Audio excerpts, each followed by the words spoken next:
everybody. It's James Lindsay. You're listening to New Discourses Bullets, where I give you a single kind of bullet point summary of a single topic from woke Marxism that we need to understand so we can beat it. And I want to talk about another old saying about communism today. And that old saying is that communists are very good at conquest, but they're very bad at management. And this has been phrased in a variety of ways. I don't know who or started the phrase, but it's very simple. Communists are good at conquest and they're bad at management. What that means is, I did a long podcast a long time ago called Communism Doesn't Know How.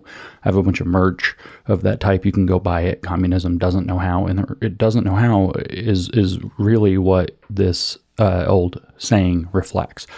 The saying, again, is communism is good at conquest. In other words, it's good at taking things over, but it's not good at management. I recently did a bullet podcast where I discussed kind of the takeover pathway, where I said that it follows this kind of predictable course where first they demand access to your institution and you say, well, that's fair and reasonable. But according to what I've recently learned, there is this thing in woke thought called the access accommodation dyad.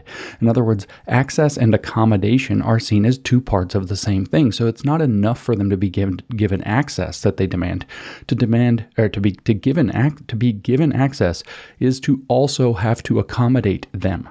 Now, the Marxist or the woke or whatever you want, because it's the same thing, disposition is that once you admit them access, you have to accommodate their political views because their whole program is that they conflate their political views with who they are.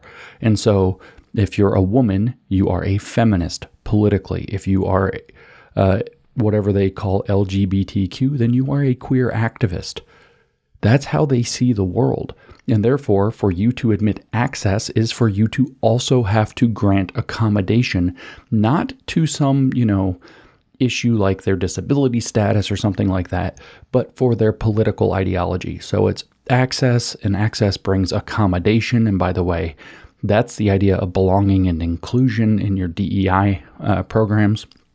Diversity is access, and then inclusion is and belonging are accommodation. You have to accommodate their political ideology. Every time they claim offense, you have to change the rules, because what they will say they're a feminist, is that when you say something that disagrees with feminism, they'll say you're making this space uncomfortable for women. We're not going to rehash that whole podcast. Sorry. It goes from access to accommodation, and that's literally called the access accommodation dyad in their thought. It's a dialectical maneuver. And once they have accommodation, they then use that accommodation to angle for power. They then try to expand their influence. And this is really the thrust of what I want to talk about today. By demanding a seat at the table, and when they get a seat at the table, they manipulate the power they have been granted, not only to produce more accommodation for their ideology, but to also get more of their people put into positions of power. I encourage you to read Counter Woke Craft, which was by Charles Pincourt with my help, published by New Discourses a couple of years ago, to get an idea of how this can work kind of in institutional settings in detail. It's covered in rather tremendous detail in chapter 2 of that book. In chapter 3 is what to do about it. So check that out. Once they get a seat at the table, they expand their influence at the table. In other words, they demand to run the table, and then they demand to run the entire organization. And so what you're seeing is a model of conquest where their goal is to take management positions that they have, first of all, and this isn't the point, no capacity to hold. They don't know how to manage, because their religious belief as Marxists at the fundamental bottom of their religious belief is it will work when everybody believes it. So their agenda when they have power is not to run things, which they don't know how to do. It's to make sure everybody believes it, because it will work when everybody believes it. So you purge everybody who doesn't believe it. When it doesn't work, you go on witch hunts to figure out who are the people who don't believe it enough and purge them, and so on and so forth. That's the communist way. It happens at every scale, from institution all the way up to nation. It happens within families even. That's the whole communist program. But it's beyond the fact that they don't know how. And that's what this phrase, communism is good at conquest, so it can take over your institution, and that's how, or at least one way how, but it's bad at management. That has a more fundamental it's a more fundamental reason behind it. It's correct, but it's cheap to say, well, they just don't know what they're doing, and their goal is only to make more communists, to spread the ideology. It's, in a sense, an evangelistic religion where its only real task is the Great Commission of Communism, which is to go spread communist belief. In other words, what they believe they're doing is waking people up to their true nature. Marx believed man's true nature is socialist. Queer theorists believe man's true nature is queer. We could go all the way down. Critical race theorists believe that man's true nature is anti-racist. So on and so forth. So the entire program, I wrote an entire chapter in race Marxism about how CRT works and what it does. I gave an entire lecture on that. That was, I think, the most popular out of that series from July 21, which preceded race Marxism, where I explained that the entire purpose of critical race theory is to make more critical race theorists. That's it. It's to capture institutions and mismanage them to the production of more critical race theory and more critical race theorists until the institutional capital is spent down and collapsed. That's it. And if they can't take over an institution to use it to make more critical race theory and more critical race theorists, then they kill the institution. They, call it racist until they control it or destroy it. That's the whole program. Same thing with queer theory, homophobia, transphobia, and so on. Same thing with Marxist. Bourgeois value, selfishness, counter-revolutionary sentiment, bad elements, the whole thing. Exact same model. They're very good at conquest. But the reason they're so bad at management is because they're not even interested in managing things. They are interested in controlling things. They have no interest in the operations involved in running anything.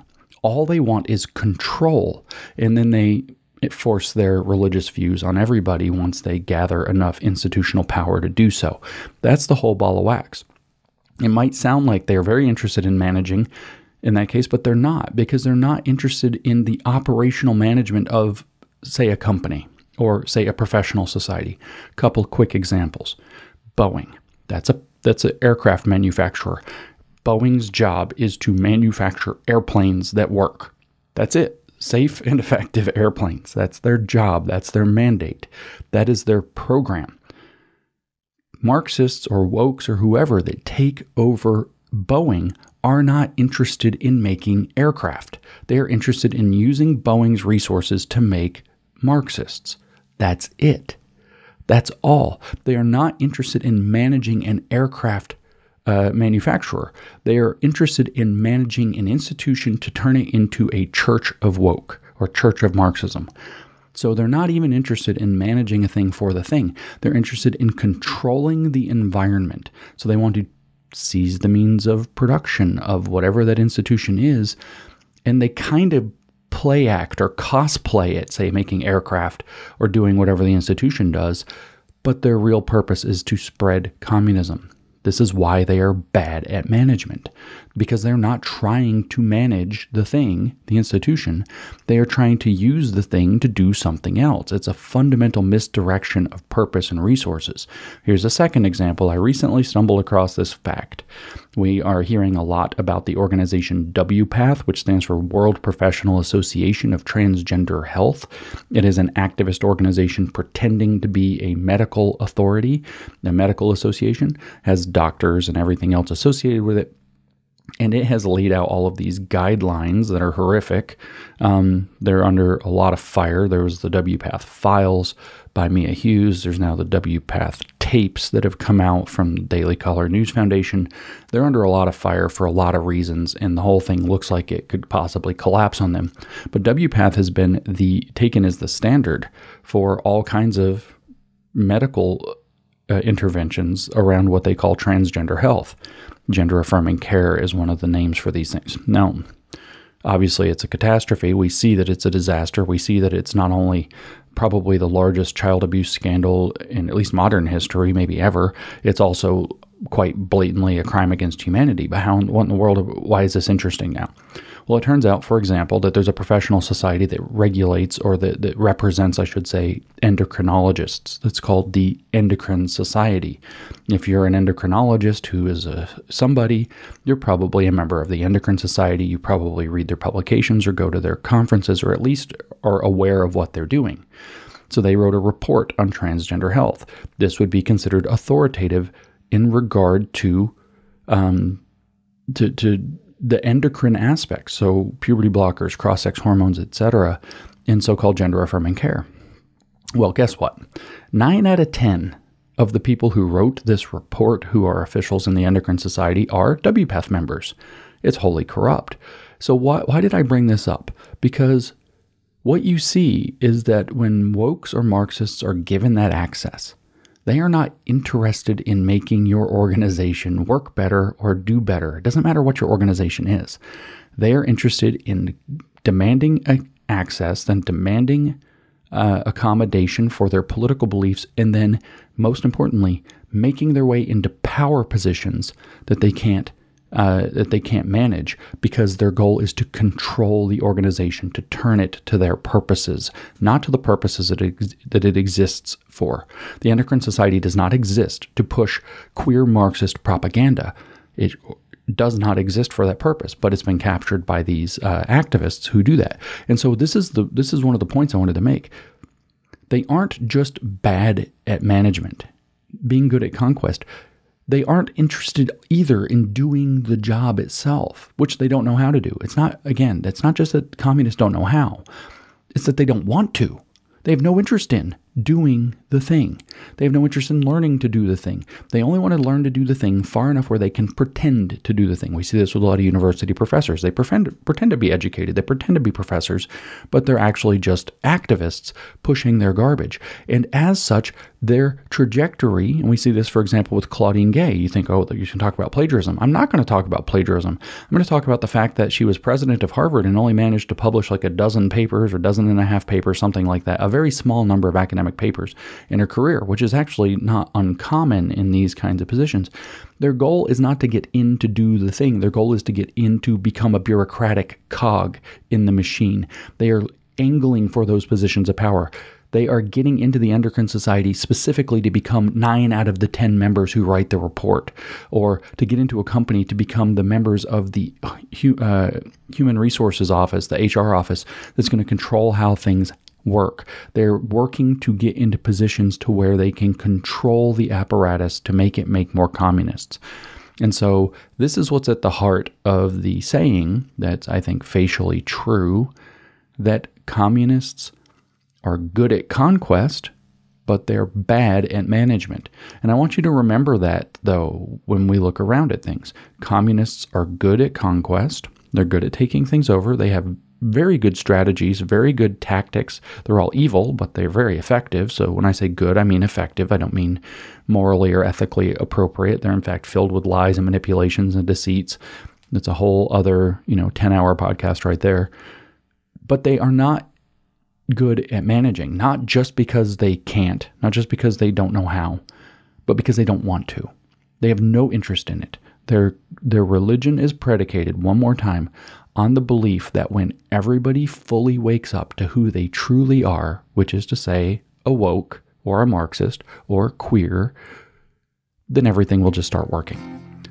The whole utopia, the horizon of potentialities, or whatever freaking words they use for it, will come to be, and everything will be just fine. So that's the saying, and that's why it's the case. Communists, last time to say it again, are good at conquest, and they're bad at management. That's what's all behind it.